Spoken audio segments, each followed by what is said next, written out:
Killy Jones pour les moins de 20 ans. Oui. Bah, c'était bien ça. Donc on parle philo avec Olivia de Lamberterie. Oui, nous allons parler d'un philosophe qui écrit un roman et d'un dessinateur qui fait de la philo. Vous voyez, c'est de la philo d'aujourd'hui. Non, c'est deux ouvrages vraiment géniaux. On commence par Pascal Quignard. Pascal Quignard, on le connaît parce qu'il a eu deux très grands succès dans sa vie. D'abord, il a reçu le prix Goncourt pour Les Ombres errantes en 2002.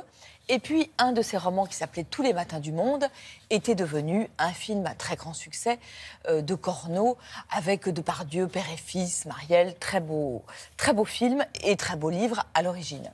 Mais c'est aussi quelqu'un vraiment de très important dans la littérature. Il a, à mon avis, il est aussi important aujourd'hui qu'un Modiano ou qu'Annie Ernaux. C'est vraiment un écrivain remarquable qui publie des livres très hybrides qui sont des mélanges de fiction, de poésie, d'aphorismes.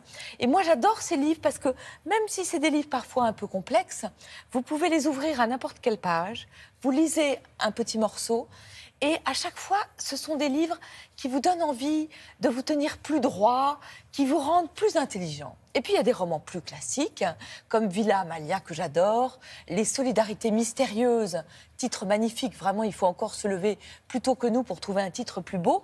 Et ce roman-là, que j'aime beaucoup, qui fait partie donc des romans plus traditionnel, même si là encore, il y a un mélange de romans, de théâtre et de poésie. Dans ce jardin qu'on aimait. C'est un livre qui fait beaucoup penser à Tous les matins du monde.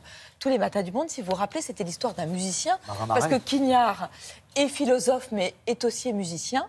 Et là, c'est l'histoire vraie d'un pasteur américain, le révérend Cheney, qui habite à côté de New York, au milieu du 19e siècle, et qui est le premier compositeur à avoir noté tous les chants des oiseaux. Il a fait l'inventaire de tous les chants des oiseaux. Mais aussi, comme il était très sensible à la nature, il a aussi composé à partir de la goutte d'eau qui tombe dans l'arrosoir, du robinet mal fermé. Ou alors, il a aussi fait le bruit du vent dans le corridor, le bruit du porte-manteau, avec le vent qui cogne contre la pèlerine en hiver. Il faisait des partitions. Exactement. Et il a fait des partitions qui ont, par exemple, inspiré le grand compositeur Dvorak bien après sa mort. Non, donc c'était vraiment un compositeur extravagant et en même temps un personnage bouleversant parce qu'il est marié avec une toute jeune femme qu'il va perdre à la naissance de leur fille. Elle ne va pas survivre à l'accouchement. Et cet homme se met dans le jardin de sa femme. La femme aimait beaucoup son jardin.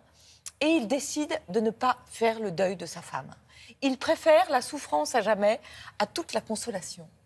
Et puis un jour, sa fille grandit.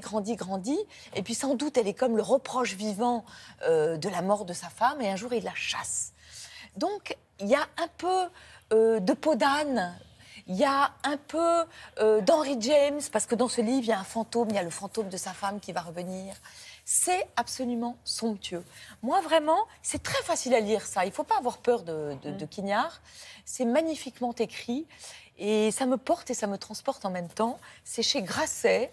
Moi, je trouve que ça vaut vraiment le coup d'essayer. Le titre, c'est... Et ça s'appelle « Dans ce jardin qu'on aimait », qui est aussi un très beau titre. Charles Berberian me porte et me transporte aussi.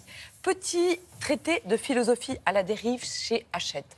Un jour, Alexandre Lacroix, le patron de Philosophie Magazine, dont on vous parle souvent à la revue de presse, qui est vraiment une revue formidable, demande à Charles Berberian d'illustrer ses éditos sur la philo.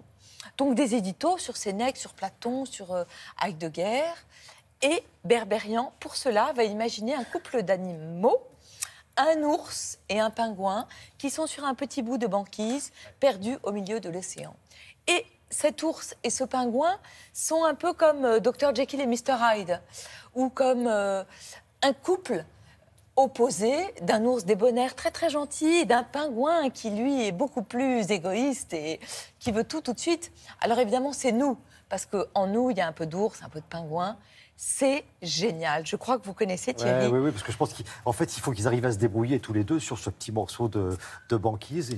Et à chaque fois, ça donne lieu à des situations incroyables, quoi. Voilà, incroyablement drôle, incroyablement tendre et incroyablement maligne.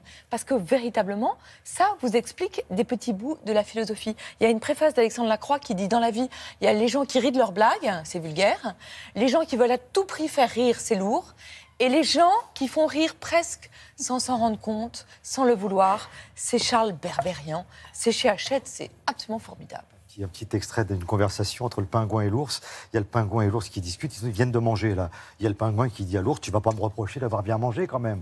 Et l'ours répond, non, je te reproche pas d'avoir bien mangé, je te reproche d'avoir tout mangé. Voilà, c'est un peu l'univers de Charles Berberian. Merci beaucoup, Olivia, merci beaucoup.